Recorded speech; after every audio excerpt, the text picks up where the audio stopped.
خشک چشموں میں پانی نہیں، تم آبشاریں بنانا چاہتے ہو، دریا سو گئے تم ڈیم بنانا چاہتے ہو، پلاسٹک کے پودوں میں پھول دیکھنا چاہتے ہو، مصنوعی گلستان میں تم بہار دیکھنا چاہتے ہو، نہیں آئے گی۔ پہلے اس یہ دن ہم تمام کے لیے بڑی ہی غم کا دن ہے۔ اس غم میں شریک ہمارے برادران وطن جو دوسرے مذاہب کے لوگ یہاں پہ آئے ہوئے ہیں، میں سب سے پہلے ان کا شکر گزار ہوں کہ جنہوں نے انسانیت کی بنیاد پر ہم سبوں کے ساتھ شانہ بشانہ کھڑے ہونے کا عزم لیا ہے اور پورے حوصلے کے ساتھ ہمارا قدم بقدم چلنے کا نیتیں کر کے ہمارے تعاون اور ہماری ہمدردی میں جٹے ہوئے ہیں۔ میں ان کا شکر گزار ہوں۔ میں موجودہ حکومت سے اپیل کرتا ہوں، اگر تم میں تھوڑی بہت بھی انسانیت ہے اور تمہارے دل میں درد ہے اور واقعی تمہارے قالب پہ اللہ نے دل رکھا ہے، تو اتنے پورے ہندوستان اور ملک میں پروٹیسٹ کے بعد اپنے دل کے واپس نہ لینے کا عزم کرنا اور اس کا فیصلہ نہ کرنا، یہ تو انسانیت کے خلاف بات ہے۔ میں موجودہ حکومت سے اپیل کرتا ہوں کہ آپ ہمیں اس سلسلے میں پریشان نہ کریں۔ اس ملک کی حب الوطنی کا ثبوت ہم سے تم مانگتے ہو، جس وطن کے چمن کو سینچنے کے لیے ہم نے پانی نہیں دیا ہے بلکہ ہم نے خون دیا۔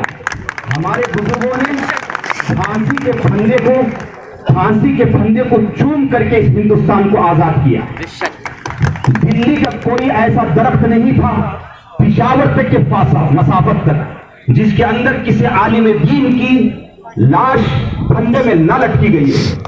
پھندے میں پھانس کر کے ہم کو مار کر کے ہم کو ختم کر کے اور ہم نے ساری قربانیاں دے کر کے ہندوستان کو آزاد کیا۔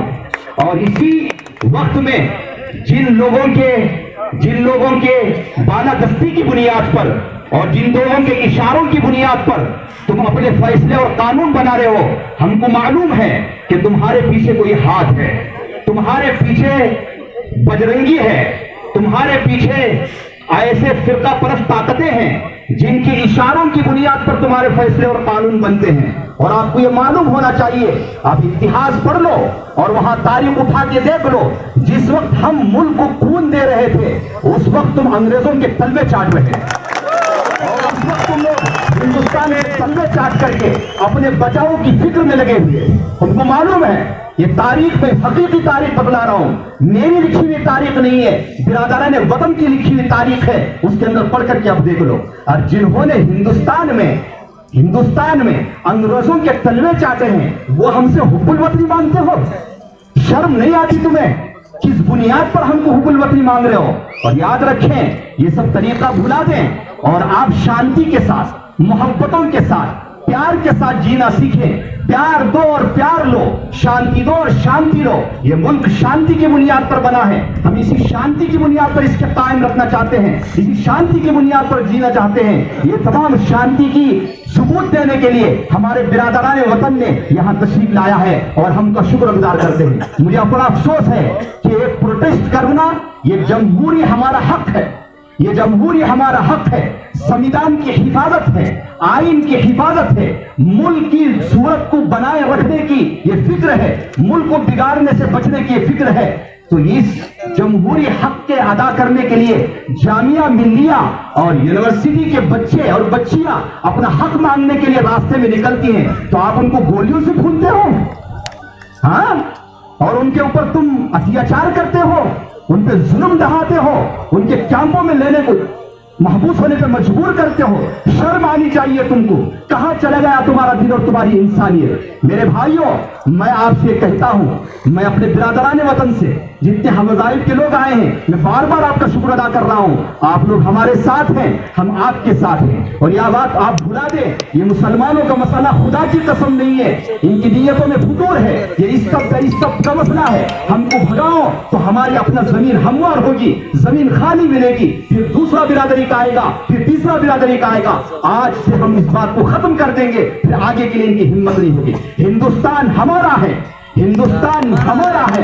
ہم ہندوستان کو بچانے کے لیے، ہندوستان کے بچاؤ کے لیے، ہندوستان کے تحفظ کے لیے جس طریقے سے ہم نے گورے انگریزوں سے لڑا تھا، خون کی بازی لگائی تھی، قربانیاں دیے تھے، اور آج اگر کوئی ہندوستان کی سنویدھان کو خراب کرنے کی چاہتا ہے اور ہندوستان کی صورت کو بگاڑنا چاہتا ہے، آج کا ایک ایک فرد، ایک ایک بچہ، ایک ایک جوان، ایک ایک بوڑھا، آپ کالے انگریزوں کو بھگانے کے لیے اتنی ہمت کریں گے، اتنا ہی خون برسائیں گے، اتنی قربانیاں دیں گے. یہ ہمارا عزم ہے، یہ ہمارا حوصلہ ہے، یہ ہمارے جذبے ہیں. اس جذبے کو انشاءاللہ ہم پورا کر کے رہیں گے.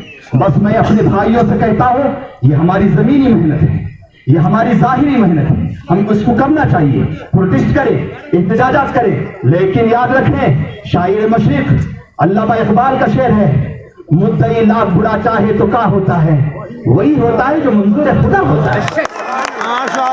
جو منظور خدا ہوتا ہے وہی ہوتا ہے. پوری دنیا مل کر کے اس ہندوستان سے ہم کو بھگانا چاہے، اور اللہ نے چاہ لیا اس ہندوستان کی زمین کو مسلمانوں سے، دیگر بھائیوں سے اس کو لبریز کرنا ہے، تو کسی مائے کلام کی مجال نہیں ہے ہندوستان مسلمان کو خالی کر دے. اس لیے میرے بھائیوں سنو، اس لیے میرے بھائیوں یہ زمینی محنت کے ساتھ ساتھ اللہ کو منوانے کا کام کرے، اللہ کو منوانے کا کام کرے. وَكَانَ حَقًّا عَلَيْنَا نَصْرُ الْمُؤْمِنِينَ. اللہ نے فرما دیا میرے مومن بندو میں تمہاری مدد کرنا میری ذمہ داری ہے. اللہ نے ہم سب کی ذمہ داری سارے لوگوں کو ظلم سے خاتمے کی مدد دیا ہے اور وعدہ کیا ہے، اس وعدے کو اللہ پورا فرمائیں گے. میں سارے مسلمان بھائیوں سے عرض کرتا ہوں کہ مساجد کو آباد کریں، اپنے گناہوں کی معافی مانگے، دعائیں کرے اللہ سے ظلم کے خاتمے کے لیے، انصاف کے بچاؤ کے لیے، امن و چین شانتی سکون کے لیے دعائیں کرتے رہو. مسجد سے باہر رہ کر کے اللہ کی مدد نہیں آتی ہے. میں سارے جوانوں سے کہتا ہوں آج سے عزم کر کے اٹھیں، اس اسٹیج پہ کھڑے ہو کر کے دعوت دیتا ہوں مساجد کو آباد کرے، 5 وقت کی نماز کی پابندی کرے، گناہوں سے اپنے بچاؤ کی حفاظت کریں. اور یہ ایک ورد کہہ کر اپنی بات کو ختم کرتا ہوں، سارے مسلمان روزانہ کم از کم لا حول ولا قوت الا باللہ کا ورد 500 مرتبہ کر لے. میرے اللہ کی ذات سے امید ہے منٹوں میں دل بدلے گا، ورنہ ان کے دل میں کھلبلی مچ جائے گی. اللہ ہم سب کو عمل کی توفیق دے. آمین.